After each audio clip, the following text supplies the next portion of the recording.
Hello. Okay, so in the previous video we talked about the importance of metabolism. The reason why metabolism is important is, as we discussed, metabolism, your basal metabolic rate, is going to account for about 70% of the calories that we burn off in a day. Our physical activity on top is obviously going to help, but if we look at physical activity in terms of steady state cardio, so going out for a run, jumping on the bike, anything like that, we could exercise for an hour, run on the treadmill for an hour. You're going to burn off more calories than you would do doing resistance training for an hour. However, when you stop doing your cardio, the calorie burn stops pretty soon after. Whereas when we stop doing our resistance training, that's a stimulus for muscle growth.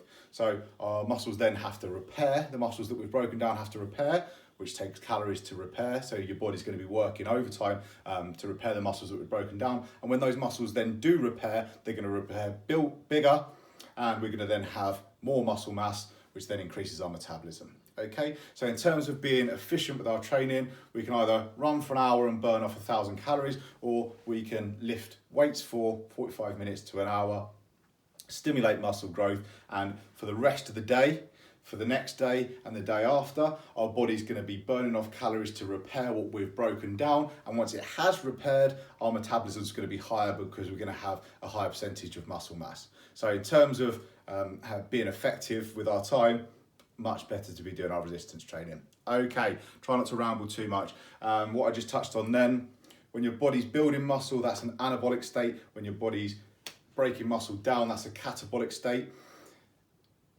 Our exercise stimulus of weight training promotes an anabolic state, so building muscle, which is what we want. Catabolic state, I'm going to talk a little bit more about when we go into diet, and I'm going to touch on that tomorrow when we go a little bit deeper into depth into the diet side of things.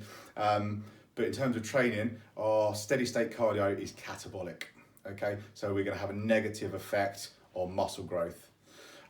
So again, that's another one. So we're going to be burning off 1,000 calories, but we've actually had a detrimental effect on our overall muscle mass. So therefore, we're going to reduce our metabolism.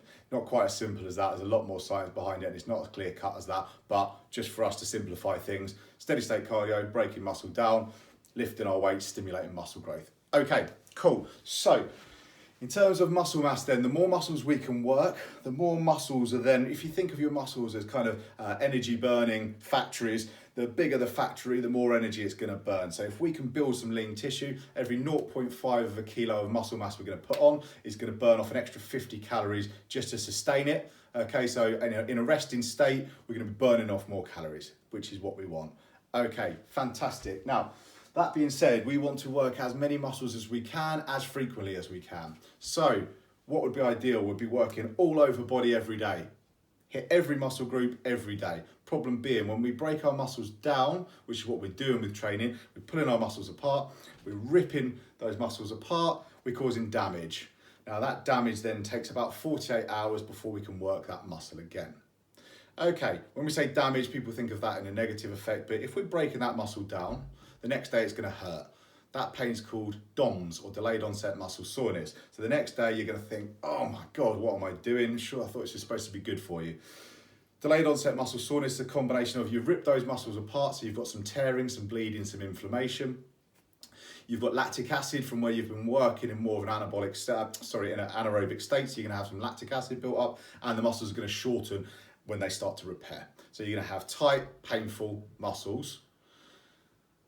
That might seem like a negative, but the whole time your body's feeling like that, it's almost like a badge of honor. You know, hey, I've ripped those muscles to pieces. So while I'm feeling this pain, my body is working overtime. So we're burning off extra calories to rebuild those muscles. And once those muscles are rebuilt, we're gonna have more lean tissue, so my metabolism's increased. So instead of thinking, oh my God, I hurt today, think, yeah, I hurt today. Therefore, my body's using up loads of calories to repair itself. And when it does repair itself, I'm stronger, I'm bigger, and I'm burning off more calories. Okay, so all over body, it's not going to work because we want to train as frequently as we can in order to maintain that anabolic state. And if we're going to train, then we need 48 hours to train again. All over body isn't going to hit it for us. So then we could go to what is derogatory, in a derogatory term is known as the bro split, which is what you see a lot of people doing that are doing more bodybuilding, which would be a split where you do single body parts. So you do chest, back, shoulders, arms, legs on different days. My issue with that when it comes to fat loss, now you might argue a case for it in terms of bodybuilding, but in terms of fat loss is if you've worked chest, so a small group of muscles here with triceps being accessory muscles, if you've worked small group of muscles here and then we wait a whole week to work them again, not going to cut it. I think we need to be training a bit more frequently and hitting muscle groups a little bit more frequently than that if we're going to elicit growth and we're going to keep our metabolism burning as quick as possible. My opinion, but that's how I see it. So I want to hit more muscle groups than just the bro split. So what I want to do is I want to try and hit upper body, lower body, rest day, upper body, lower body, rest day, and try and keep a cycle going in that way. But when I say rest day, you don't have to rest. You could do a little bit of HIIT training, which I'll touch on later. You could do some core work, just getting a bit more active. So it doesn't have to be rest, but in terms of stimulating muscle growth, it's rest. So anyway, I don't want to go too much into detail with that. Like I said, I'm going to touch more on metabolism when I go into talking about the diet tomorrow, and then you should have enough to go on that you can start to build your own programs and start to get a routine going, and we can then start to fine tune it as we go through the next few weeks. So how have I done my splits? Now, what we need to remember with our exercise selection, when we're working chest, it's our pushing exercises. When we're working back, it's our pulling exercises. When we go from low to high on the chest, we're hitting more into the upper chest. When we go high to low, we're hitting more lower chest. When we hit a fly, we're hitting more of the middle of the chest. With our back, when we go high to low, it's more into the lats that we're working, so it's more lat dominant. When we go low to high, it's hitting more into the traps, so higher up into trapezius. And when we go into the middle, that's hitting more rhomboids between the shoulder blades. Okay, shoulders, multi-directional, lots of different movements to be worked there, but we want to try and get a balance. With our shoulders, I've got our upright rows and our overhead presses. Okay, so we're staying in the middle there. I haven't done any front raises, and I have included both rear delt flies and face pulls, okay, both of which work backwards and into external rotation. Now, the reason I've done that is for an injury prevention point of view, okay? In the modern world, a lot of us are here all the time. You're either on your phone, you're on your laptop, you're driving a car, you're sat watching telly, everything is rotated internally. Okay, the problem that we can face there is if we become internally rotated, then the head of the humerus translates forwards and upwards, which narrows the subacromial space where our tendons run through, and we can get impingement syndromes, okay? So we can start to get those tendons and everything, we can get impingement, which can lead to rotator cuff injuries further down the line, okay? So I haven't done front raises, I haven't done a lot of front dominant, we've worked into external rotations. That's the reason why I've done that. I'm really quickly going through this, guys. If you've got any more questions, put it in the comment section below or send me direct messages. Okay. So I've tried to get a balance between high and low, low and high. If I've done a high to low, I want to do a low to high. If I've done a pull, I want to do a push. And we've tried to keep it nice and balanced for injury prevention and trying to hit all the different muscle groups.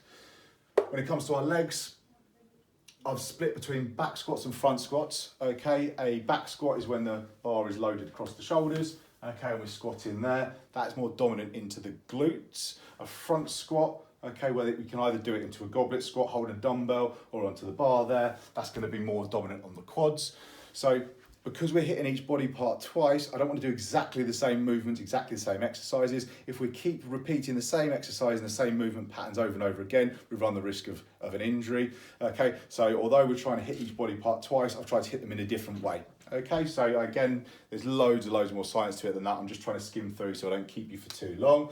So we've got our back squats, our front squats, a regular deadlift and a Romanian deadlift or a stiff leg deadlift, okay, which is where you're keeping the leg stiff, which hits a little bit more into the hamstring. So you can see we've got some quad dominant and some hamstring dominant exercises there, a lunge pattern and a calf raise. Okay, so I've then split them up into my different workouts. So first workout of the week would be upper body one. Upper body one will be flat bench with a flat fly.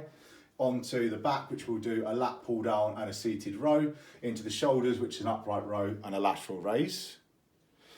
Then we'll go into the lower body one, so front squats, RDLs and calf raises. Okay, we're going to keep all of our exercises, we're going to go between an 8 to 12 rep range, and we're going to do 4 sets. Okay, that's with all of our exercises. Okay, So that's workout one. Then we're gonna have a rest day. Okay, so we've done 2 days back to back, have a rest day, keep active.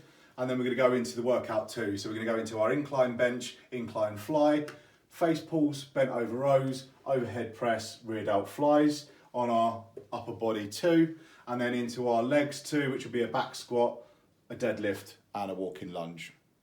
Okay, so that's our exercise splits. We need to eat to complement this because we are breaking our muscle tissue down. Our focus then is to stimulate growth. If we do not have the building blocks to rebuild, i.e. protein, then we're knocking our building down and we've got nothing to rebuild it with. Okay, so tomorrow I'm going to talk about the diet side of things and give you some ideas of what sorts of things you should be eating, the timings of your meals, etc. Hopefully, some of this has made sense with you. One little tip, because I like to give you a little tip to take away with you, is when you're working your back, not only have you got your high to lows, your low to highs, and your middles, which are working the rhomboids, the lats, and the traps. We also want to do, I was taught this and I thought it was quite a good one for you to take away, the steering wheel.